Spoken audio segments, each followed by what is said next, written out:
It is axiomatic that blood is thicker than water, and nothing is as important as family ties. Paulina and Patricia are siblings, having a daughter each. Paulina and her teenage daughter Becky have both been living with Patricia's family for the past couple of months now. This is not a courtesy visit to a loved one, as it would seem, but a matter of necessity, owing to grave misunderstanding with our own spouse that had led to physical assault and a family agreement to stay apart for a while.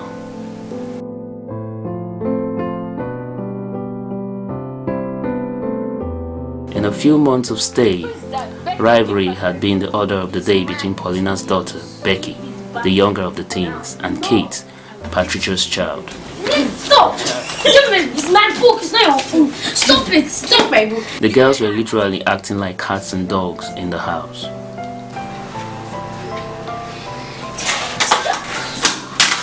Kate! What's your problem? Patricia and Paulina have successfully played mediators on several occasions to help dissolve the rivalry. I don't just like it. And both of you are cousins. Huh? So I want this whole thing to come to an end. Did you get me? You see, I want you to shake your hands with her. That's okay. But I want you to embrace each other.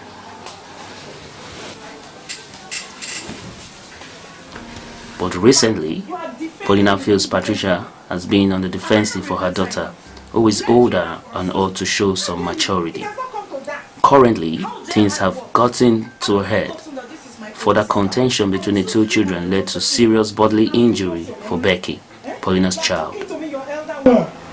Please, if it is not okay with you, you can as well seek refuge elsewhere. Of your convenience. This is unbelievable. No.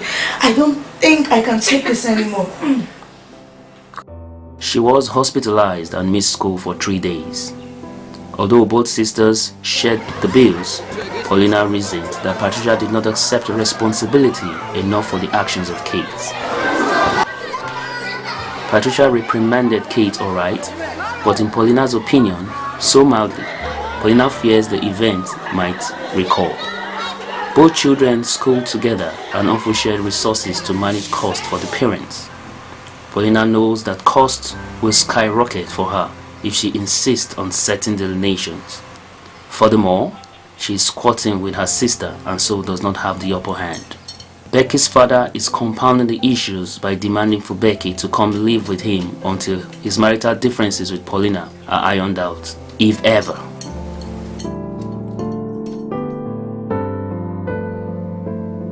This is not an acceptable option for Paulina, as she fears for her daughter's safety in his custody. She is living on and supporting her younger sister's home with her menial job, which pays too little to live independent. So, these are the things we are going to treat in the created man. He loved man and gave him the... Our options are just too narrow.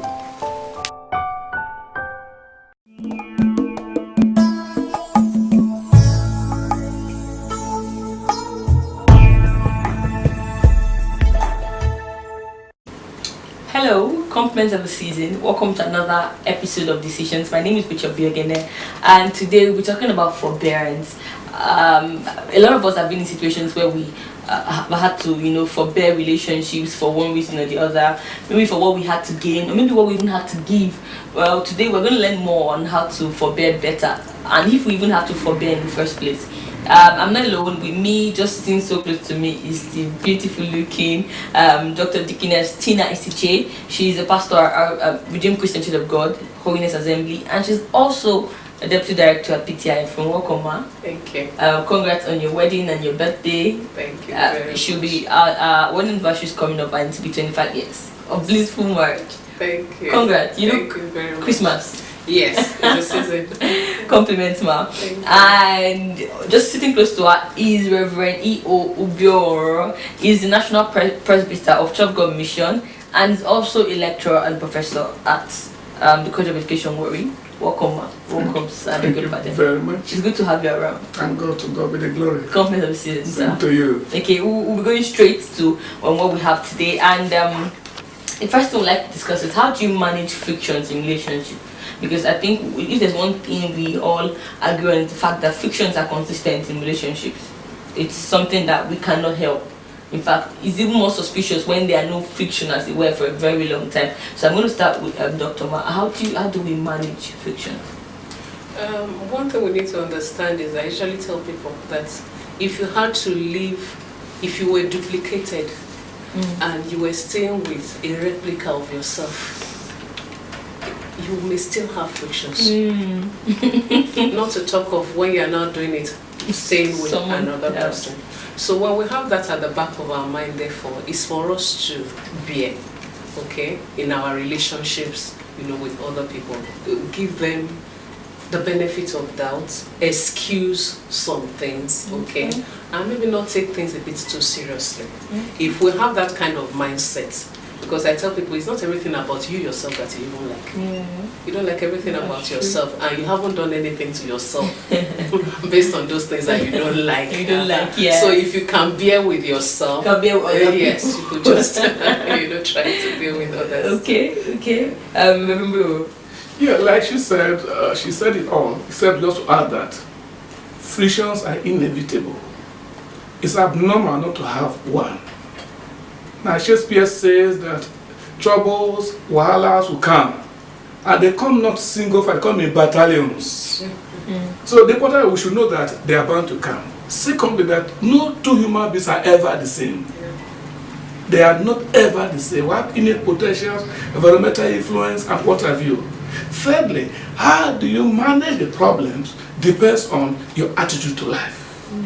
Knowing that tomorrow, like we used to say those days, is pregnant, not now. Because when a man is pregnant, I can know the sex. But those days, when there's no facility like that, you wouldn't know. So we should be careful because a child today is a father tomorrow. A child today is a mother tomorrow. So we need to be careful, know that things will come when they will come. But we must take note of this. Life depends on how you manage situations. Okay. So the problems are not the problem is not the problem. The attitude to the problem is the problem. Yes, Okay. So on that same question, but on that level, now how do we cope with people that are just plain unreasonable? We know that frictions happen, but this is not these frictions are frictions that only can be managed when you're dealing with reasonable people in quote. So how do we cope with unreasonable friction? Unreasonable friction, if it's possible to part ways. What I mean by part ways is this: you don't have to do it with bitterness. You don't have to do it with any kind of ill feelings.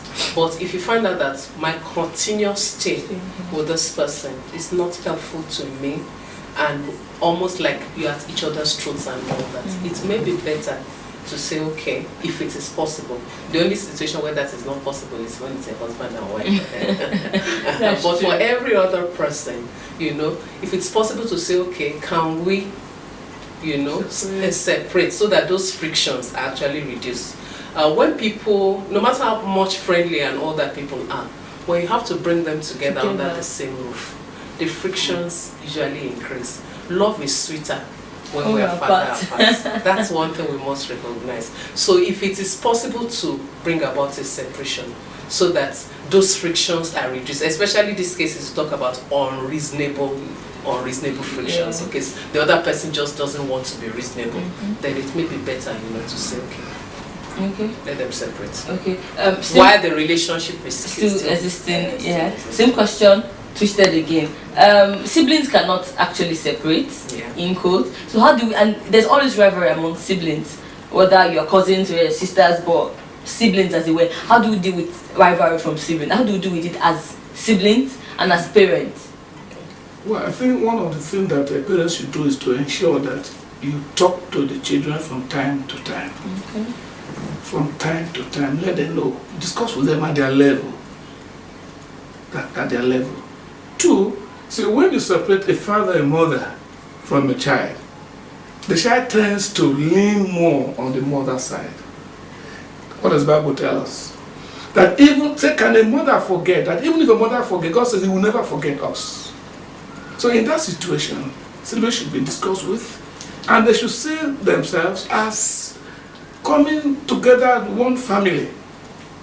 After all, in the school, for instance, when you have classmates who are troublesome and do you just say you leave that school, go to another school? If you don't go to another school, you still go to meet it. Yeah. So they still talk to them. Then the parents should understand that there's a stage development.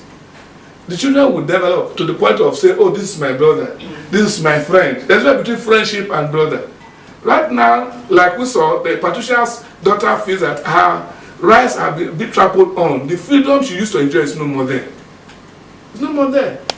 The other one said, but what is there if I play with you? I said, no, you are disturbing me. And of course, the other mother, Patricia, said, no. I don't have the strength for quarrel. Sister, I don't want to quarrel.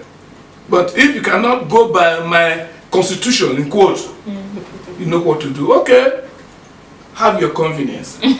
That statement was spoken without thinking of the implications. So the siblings should be brought together, speak to them, look at the word of God, and with time, as they grow older, they'll be more reasonable. Okay. So let me just add something to that. Now, when it comes to rivalry between siblings, I agree with what you said. You need to talk to the children, help them, make them recognize that they are brothers and sisters. But I also want to add something here. Parents should also not fuel rivalry. Okay. There are cases where it's the parents, by their attitudes and their actions, that they fuel rivalry between the children. And I tell parents, I said, you need to be careful, because long after you have gone, some of the seeds of rivalry you sown in these children will remain, even when they are no longer under the roof and they are now adults on their own with their separate families. But the seed of rivalry you have sown continues. So they also need to be careful. By showing favoritism, by not accepting. Maybe you feel one child is doing better than the other, and then you also use that. You know, once the Lord had to speak to me concerning one of my children and said, you are his mother and not his God. So each of your children don't have to follow the same mold as you want them to be. I've given him to you to be his mother and guide him. You are not his God. Okay. Can we just, you see, if you go to the Bible, Abraham waited for a long time, for 25 years. And when finally Sarah gave birth, if I were told that it was Sarah who advised the husband, come on, try now. I'm getting... That's talking about friction. So finally, when the long expected boy came, and she saw Ishmael, no. She forgot what she said before. She wanted, Yes, so look, Abraham. But it was a mockery. Abraham, this one cannot stay here. This one cannot stay here. This Ishmael cannot stay here with my son Isaac. She forgot that she wanted, and Ishmael was her son at some point. Many years ago, we are still there. Ishmaelites and Israelites, we are still there. So that's the point she has made, that we should be careful. Let's not sow the seed of discord, the seed of hatred, seed of enmity, because when you do and the seed grows, the fruits will not be palatable. Okay. Now let's bring it down home a little to the storyline we have. What do you do when, because around here we have to be truthful, we have a lot of siblings that stay together with their own individual families, like two sisters staying together with their own children. At some point in growing up, we had to stay with my mom's elder sister for a very long time, if I can remember. There was no men in the picture for both of them, and it's rampant around here. It's not just, moving back to worry has shown me that it's not exclusive to me. But still, a lot of families do this. So we're going to discuss on how they shouldn't do that, how they can get independent. But before we get there, for those of them that really do not have other options, how can two siblings staying in the same house, raising their own families, how can they reduce friction to the barest minimum? Okay, we'll go back again to the storyline. Okay. The child of the home, that's the daughter now that was acting unreasonably and injured the other person. Now, one of the things one wants to find out is that before this family came to join them, was she briefed? Was she talked to on what will be expected, that there are going to be changes and it's going to affect her? Yeah. That's important. Now, she needed to have been briefed, know what to expect, and told how to manage with the fact that she's not going to have somebody staying with her, and some of her rights and privileges, as it were going to be affected. Okay. Now, sometimes we take children for granted and feel, oh, after all, she's just a child, she will just go. But we forget that they also have their own issues, to deal with. And perhaps those were the things she was trying to defend by the attitudes that she was putting up. Okay.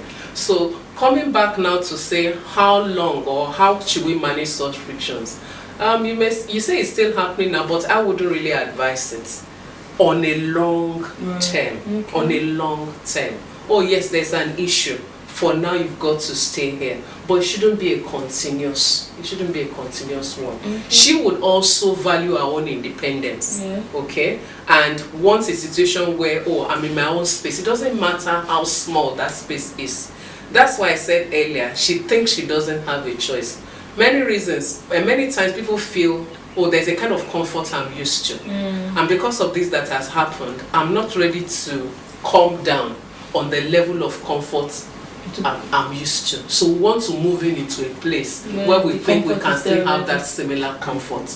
But if we recognize the fact that you as an individual also need your own space and all that, then it may not be that level of comfort I've had. Oh, let me move in with you for a while I make plans, to be able for a space, and I can grow from there.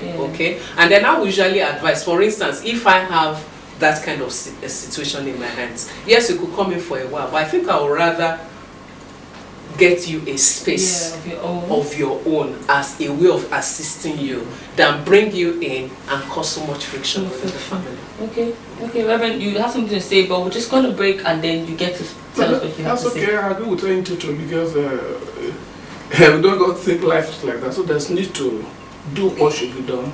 And let's not think that the other side, without my younger sister, there would be no way out. There could be another way out. For that, the younger would just, okay, look, my sister, since for now we are not, because we don't even know how long they were separated before she now moved in. That's another issue that was not disclosed by something. We don't know whether they've been friendly or another thing. Yeah, the relationship they had before. But whatever the situation was, the other side was, okay, fine, sister, please, can you just give me a little? Look, Abraham did the same. He told Lot, let's not fight over this. Let's not quarrel. Let's not break our head. Let's separate shoes. And at the end, love at sight, love in a distance is better, sweeter, better than when you have two together. So the difference between the hair on the head and what the armpit and this one is so common, seen every time. The same hair. But I think we have to go on a break. Thank you. Don't go anywhere, I'll be right back.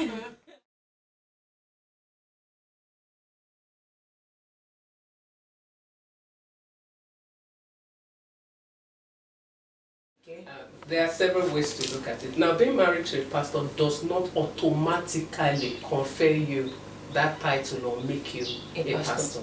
Now, I believe that everybody has their own giftings. Exactly. Right? Now, let me use the Redeemed Christian Church of God as an example.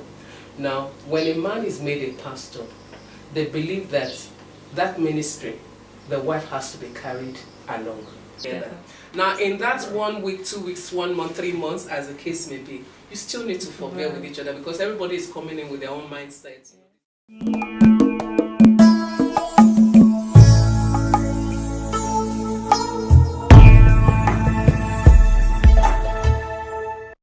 Hello, you're still watching Decisions. Welcome back. Before we went on the break, we were just talking about forbearance, whether there's a need to forbear, and if you have to, how do you do it?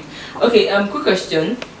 Going back to this scenario at hand, how can two sisters, Patricia and Paulina, I should hope, how can they, be more, how can they handle their issues more and, not take sides with their children? Because they both have kids, and it's just almost normal for a mom to want to take sides with their own child.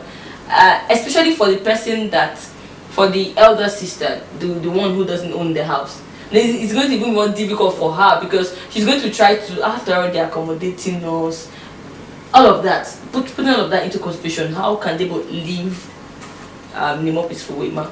Okay, one of the things I feel about this is that she shouldn't have come in with an open-ended, no time limit kind of step. Okay. If it had been, I'm going to be here for this while, and then after that I'll be able to sort out myself. I always feel that when people have to stay together and you have a time limit or time frame in mind, it helps with forbearance, because you now feel that, okay, this person is doing this thing I don't like, but it's not going to be forever. Let me manage with the situation to preserve the relationship, okay, and then the person now leaves. But when it becomes open-ended like that, we can't forbear or pretend for too long. Before you know it, the true nature of each person starts showing. So for her, who is the one being accommodated, she may need to plan.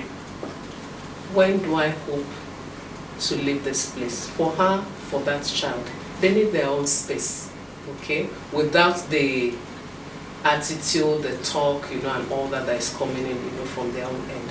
Then for the other people, that's the owners of the house. Now I think there's something basically wrong with the way that child was raised, as to have gone to that extent, of causing bodily harm and physical violence. And the issue of toys, or you took my toy, you sat on my bed and all that, those are minor things. But when you now have to conceive and go ahead to inflict conceive, then go ahead. It's a lot of work to do that. Okay, that means there was something definitely wrong with the way that child, was brought up. And the mother needs to see it as such. Yes, she's the owner of the house in this case, but that child could do something worse, even outside, that will bring a stain or even more trouble to the family. So she needs to recognize that there's something wrong in that child that needs to be addressed. I don't know whether they are Christians, okay, because Christianity helps to put a lot of these things, in check, and in perspective. But I think they need to work, on that child. So you're saying the act is not the issue, it's the thought pattern that led to the action. Thing to go ahead and to deteriorate to that kind of extent. Yes, that's really okay. I remember. The actions actually, the Bible says what defies him is not what comes out. So your actions predict, show, tell everybody what's inside. The inside, that's the mind or the heart, or the mind, comes out from your actions. Is the mind refined? At this point, you actually have the fear of God, whether elder sister or younger sister. The Bible says, whatever you were to do to the glory of God. That, of course, was not there. That was not there. Then, too, the other one would have said, it's like the others. I said, I don't blame you. If I don't go quarrel with my husband, it's just that one. Life is not like that. There's need for the other side to adjust and take it. So you should be ready to absorb certain things, and when it's impossible for you to adjust, tell yourself, I can't. What's wrong with, like she said, what's wrong with, so okay, please, can bring some money and go and get an apartment? What's wrong with that? And tell the husband, before we settle, please send me some little money, doesn't matter how little it is, to take care of our daughter. I think that might be totally out of it. Yes. I don't think that will, because the man wants the daughter, so he will do anything to frustrate the mom not wanting to take care of it. So the man is of no use in this situation, as it were. Okay, it's my daughter, then you can find your way. Alright, but the woman actually could think of another place. It may not be as comfortable as she expects. Go to that place and talk to your daughter gradually that this will come and go. And people wrote a poem, Suicide Exchange, and go say, don't bother. So, your mother will come, just a tide, come and go. So there's a time for everything. That's what the Bible tells us. A time to adjust, a time to suffer, a time to be happy. You can't skip any of these ones if their life is not complete. Okay. So somehow, in all we've said, if there's one thing I've gotten more is the fact that forbearance is not really needed. What is needed is other options for people in this kind of situation. As much as we want them to forbear, you should start thinking of other options, no matter how little. No, forbearance still comes in because when you come up with an emergency situation, for instance, you may need a kind of stop valve where, it's a week, it's 2 weeks, 1 month, while I try to get myself together. Now, in that 1 week, 2 weeks, 1 month, 3 months, as the case may be, you still need to forbear with each other because everybody is coming in with their own mindset. You know, this is where I do my thing and all that. So even for that period, you still why doing that? You know, why doing that? It shouldn't be a permanent stop. Okay. You owe yourself the dignity of being able to say, "This is my space." Yeah. Okay, so final words as also options to people like that. What do you have to say finally to them? Adjustment. Life does not end with trouble. It's a phase of life. Trouble will come and go. God told Moses to the children of Israel, the Egyptians you see today shall see them no more. So Paulina, the Wahala you see today, just forbear and see them no more. Okay, Ma, your final words. Okay, I think I quite agree with him, and I mentioned the issue of dignity. You know, it's quite important. When you're on your own, it doesn't matter how small that space is. It's your space. You wake up when you want to, you eat your food when you want to, you know, and all that. Nobody knows whether you ate or you didn't even eat. It's your space, okay? And everybody owes his or herself that. So, my uncle is living in one big house and all that. It's your uncle's house. It's not your house. So if you have to go there for a while, don't make it a permanent camp. Plan your own time, you know, to be on your own, and that will also help you to grow. Yeah, that's true. Thank you so much for coming, Ma, and thank you so much for coming, sir, and all the funny biblical examples you had to bring. It was really nice having both of you on set. You've heard from the seasoned guests, and I think you know what to do now. Please don't forget, you owe yourself that dignity. Thank you for joining us today. You can go to our social media handles and drop your questions, your comment. If you need to talk to any of them, their social media handles are on the screen right now. You could reach out to them personally, ask them questions. I'm sure they would love to answer you. Thank you for joining us. Until we see you again, compliments of the season.